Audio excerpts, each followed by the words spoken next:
नजरों में तेरे सपनों में नाराजी, मुझे लगता है कि बात दिल की होती लफ्जों की धोखेबाजी, तुम साथ हो या ना हो क्या फर्क है, दर्द थी जिंदगी में दर्द है, अगर तुम साथ हो, अगर तुम साथ हो।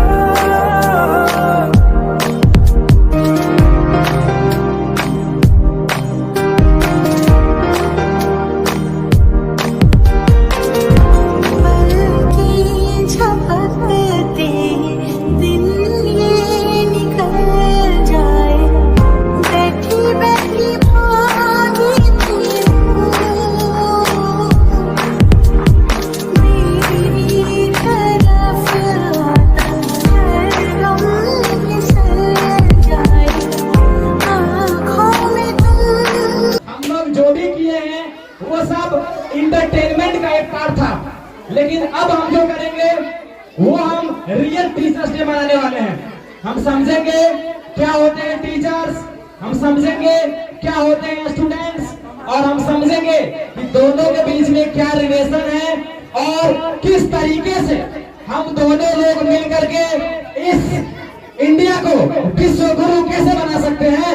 तो please listen carefully with me. मेरा नाम है दुर्गानंद कुशवाहा। मैं विजन साइंस अकेडमी में बायोलॉजी और केमिस्ट्री के शिक्षक के साथ साथ इस संस्था को मैनेज करने का कार्य भी करता हूँ। तो आई होप आप सुनने के मूड में हैं, क्योंकि मेरा मानना है कि मैं कितना भी अच्छा बोल लूं, मेरे बात का वैल्यू तब तक नहीं है जब तक हमारी बातों को सुनने वाले में दम नहीं है। तो मैं आशा करता हूँ, मैं आप लोगों से विनती करता हूँ कि आप सभी लोग अपने सीट पर बैठे रहें और तन मन और धन लगा करके मेरी बातों को सुनने का प्रयास करें, और आप अपने जीवन में उन चीजों को अप्लाई करें जिस पर आज हम बात करने वाले हैं।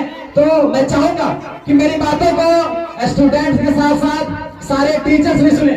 तो प्यारे बच्चों, जैसा कि आप सभी लोग जानते हैं, आज है शिक्षक दिवस, टीचर्स डे, और ये मनाते हैं हम birth anniversary of doctor Shri Radha Krishnan ji के जन्मदिन के अवसर पर। और आप लोग जानते होंगे राधा कृष्णन जी को, वो स्कॉलर्स थे, विद्वान थे, और साथ ही साथ हमारे आजाद भारत के, हमारे इंडिपेंडेंट इंडिया के प्रथम first vice president and second president थे, और काफी अच्छे शिक्षक जिनके जन्मदिन के शुभ अवसर पर हम लोग टीचर्स डे सेलिब्रेट करते हैं। तो आइए थोड़ा सा हम समझने का प्रयास करते हैं, ये शिक्षक क्या होते हैं, क्या है इनका दायित्व। तो मैं इतना जानता हूँ कि शिक्षक के हाथ में बड़ी जिम्मेदारी होती है। Teachers are most responsible person of the country, क्योंकि ऐसा कहा जाता है कि मान लीजिए कि यदि एक डॉक्टर गलत तरीके से डॉक्टर बन जाएगा तो उससे कितने लोग मरेंगे? 10-20 लोग मरेंगे। दुख की बात है, लेकिन सिर्फ 10-20-50 लोग मरेंगे। यदि कोई इंजीनियर गलत तरीके से पढ़ करके इंजीनियर बन जाता है तो एक पुल गिरेगा, कुछ लोग मरेंगे, दुख की बात है। लेकिन हमारा टीचर इतना रिस्पॉन्सिबल है कि यदि वो मन लगाकर कार्य नहीं करे, यदि वो गलत तरीके से टीचर बन जाए, यदि वो अपने सही काम को नहीं समझ पाए, तो पूरा का पूरा देश बर्बाद हो जाएगा, और हमारा जो देश है ये विश्व गुरु बनने के बदले कहां से कहां चला जाएगा, करोड़ों वर्ष पीछे चला जाएगा। तो मेरी नजर में टीचर सबसे ज्यादा रिस्पॉन्सिबल आदमी होता है किसी भी देश में, और शायद यही कारण है कि टीचर्स को नेशन बिल्डर कहा जाता है, हम टीचर्स को राष्ट्र निर्माता कहा जाता है। तो आप समझ सकते हैं कि एक शिक्षक कितना रिस्पॉन्सिबल है। एक शिक्षक हमेशा चाहता है कि उनके जो बच्चे हैं वो जीवन में हमेशा सफल हो, और उनके लिए वो अथक प्रयास करते हैं। कई बार हमें कुछ ऐसे स्टेप्स भी लेने पड़ते हैं जो एथिकली सही नहीं है। हम लोग स्टिक्स का इस्तेमाल कर देते हैं और हम लोग स्टूडेंट्स को हार्ड पनिशमेंट देते हैं, क्योंकि आप सब जानते हैं कि अगर कोई पत्थर है तो वो एक नॉर्मल सा पत्थर है। यदि कोई पत्थर रास्ते पे पड़ा हुआ है तो लोग उस पत्थर को लात मारने के अलावा कुछ नहीं करेगा। लेकिन यदि उसी पत्थर को एक कारीगर तोड़ते फोड़ते यदि उसको मूर्त बना देता है तो आप सब जानते हैं कि उस पत्थर को तब कोई लात नहीं मारेगा, बल्कि उस पत्थर के सामने जाकर के सभी लोग हाथ जोड़ेंगे। लेकिन याद रखिएगा, एक पत्थर मूर्त तभी बन सकता है जब कोई पत्थर ये समझे कि मैं पत्थर हूँ और मुझे भगवान बनना है, तभी जाकर के कारीगर कुछ कर सकता है। इसलिए बहुत अच्छी लाइन है कि पत्थर पहले खुद को पत्थर करता है, पत्थर पहले खुद को पत्थर करता है, तब जाकर के कारीगर कुछ करता है। यानी कि यदि पत्थर ये ना माने कि मैं पत्थर हूं तो फिर कारीगर उसको कुछ नहीं कर सकता है। उसी तरीके से प्यारे बच्चों, आपको ये मानना पड़ेगा कि मैं स्टूडेंट्स हूँ, मैं यदि यहाँ पे पढ़ने आ रहा हूँ तो मैं यहाँ पर झुक के रहूंगा, मुझे सीखना है, मुझे भगवान बनना है, तभी आप सीख सकते हैं। यदि आपके अंदर सीखने की तमन्ना नहीं है तो हम सब कारीगर हैं, हम सब तब तक कुछ नहीं कर सकते हैं तब तक आपके अंदर सीखने की तमन्ना नहीं है। तो अगर आप आज हमारे हार्ड पनिशमेंट को बर्दाश्त करने की क्षमता रखते हैं, यदि आप इस कठिन समय को झेलने का साहस रखते हैं, तो यकीनन एक दिन आपकी भी पूजा होगी, यकीनन एक दिन आपको भी लोग याद करेंगे। प्यारे बच्चों, मैंने एक कहीं पे कहानी सुनी थी। एक पत्थर था, दो पत्थर थे रास्ते पर पड़े हुए, और जो भी लोग जाते थे उसको लात मारते थे। एक रास्ते है, एक रास्ता है, उस पर दो पत्थर पड़ा हुआ है, जो भी लोग जाता था उस पत्थर को लात मारता था। तो एक व्यक्ति गया, एक दिन एक कारीगर, एक व्यक्ति गया उस दोनों पत्थर के पास और उसको बोला कि देख भाई, तुझे सब लात मार रहा है, तुम्हारा कोई समाज में इज्जत नहीं है, लेकिन तुम मेरा बात मान, तुमको हम भगवान बना देंगे। तो दोनों पत्थर बोला ठीक है भाई, भगवान बना देगा, बहुत अच्छी बात है, लेकिन वो भगवान बनाओगे कैसे?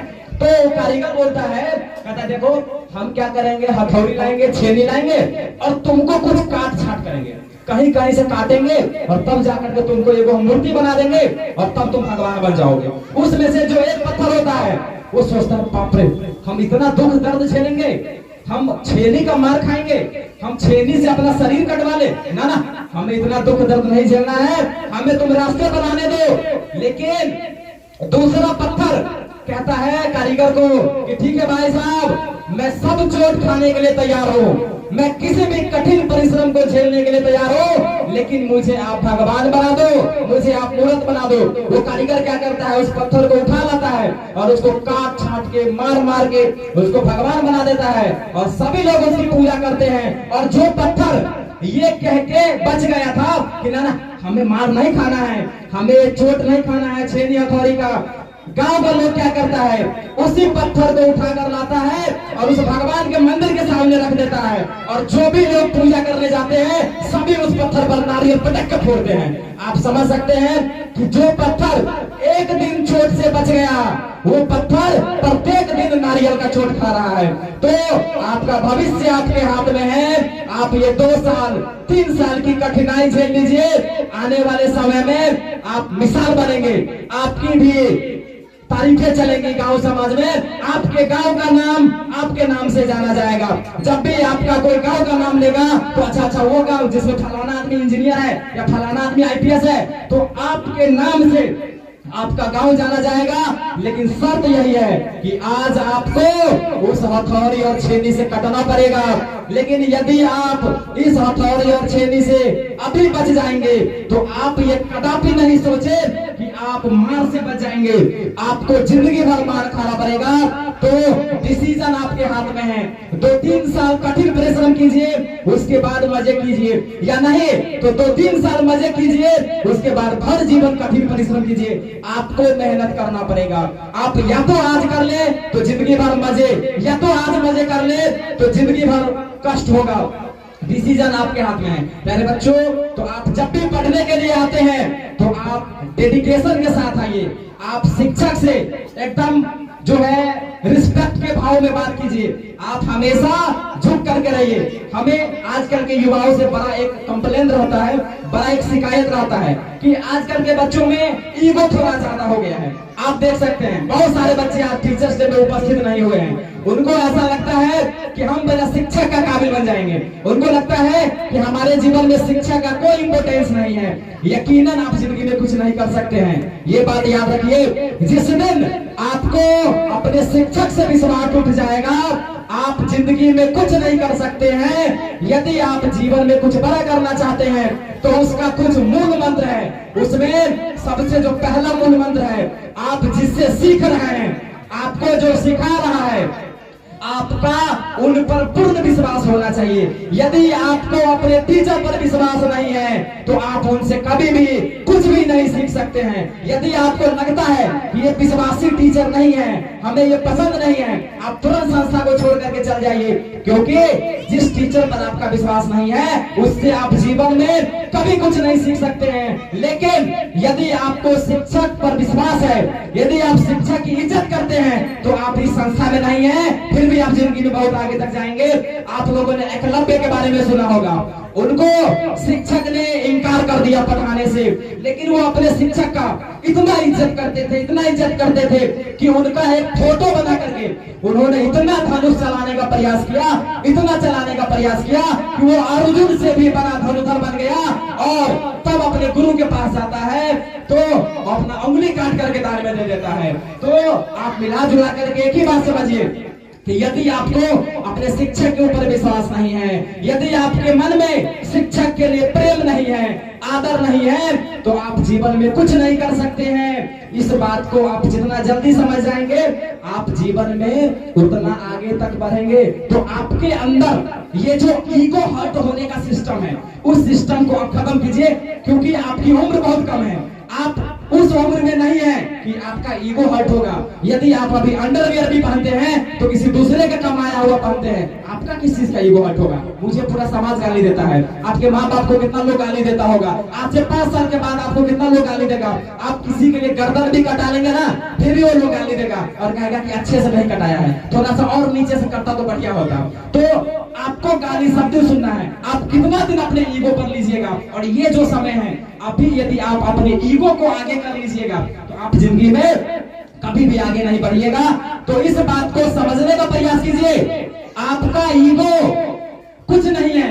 आप किस बात का ईगो दिखा रहे हैं? आप विजन साइंस अकेडमी में आते हैं, भिक्षा मांगने आते हैं, आप हमसे भीख मांग रहे हैं कि भाई साहब आपको बहुत ज्ञान है, थोड़ा हमें सिखा दो, मैं भीख दे रहा हूँ। जिस दिन ये बात समझ में आ गया ना कि हम यहाँ पर भीख मांगे हैं, उस दिन तुम्हारा विद्वानापन अपने आप आगे बढ़ जाएगा, उस दिन आपका नॉलेज लेवल अपने आप बढ़ जाएगा। लेकिन यदि आप ये समझ रहे हैं कि यहाँ पर जो टीचर है उससे ज्यादा मैं खुद जानता हूँ, तो फिर आपका गेम ओवर है।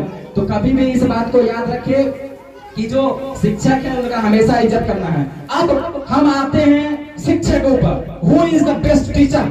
हमारे पास काफी ज्यादा सवाल आते हैं कि अपने स्टूडेंट के बारे में तो बता दिया, इज्जत करना है, लेकिन टीचर का क्या?